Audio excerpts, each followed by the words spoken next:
Yo guys, today I'll be showing you possibly the most important mechanic on all of FC25, and that's triggering runs. Triggering runs with L1 is the biggest skill gap on this game, and it can completely change your gameplay. As you can see in this clip I just showed you, first I trigger my left back Mendy on a run with L1, I pass the ball around and then use this run, and once again with L1 I trigger the player at the back post on a run, so they get to my low cross and I score an easy goal. If I didn't trigger my players on runs, I would not have had that attack, I would have had to pass it around until AI made a run itself. But AI on this game is completely terrible, so triggering runs on FC25 in my opinion is the biggest skill gap there is, and it can be the difference between which rank you get in the weekend league.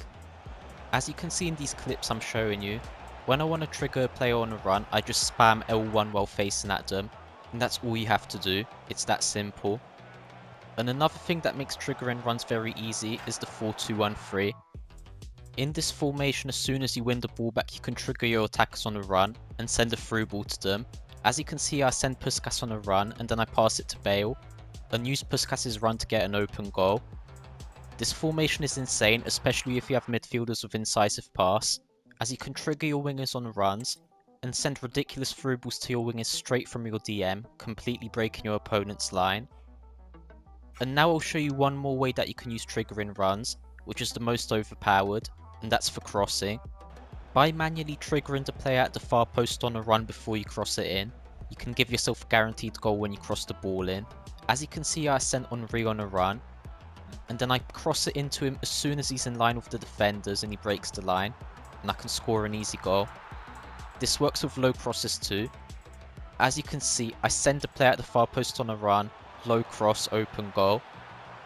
It's the most overpowered way to use triggering runs, and I hope in this clip you can see the combination of me both triggering my players on runs during the build up like here with Ruta, and then when I get in the position to cross it to them I trigger the player at the far post on a run. This time unfortunately I didn't score, but now let me show you a more in-depth clip in slow motion.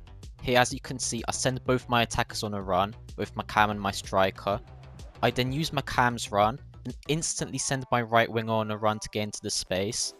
And instantly once again I send my striker on a run and I get an open goal out of it. And that's how overpowered this mechanic is and how much you can use it. Right now on the left of your screen you can click on my 4-2-1-3 custom tactics that work extremely well with triggering your players on runs, like I said earlier in this video. And on the right of your screen you can click on my most recent tutorial that's how to play look like a 15-0 player. If you enjoyed this video, make sure to drop a like and a sub as these tutorials take a lot of editing to make. And yeah, thanks for watching.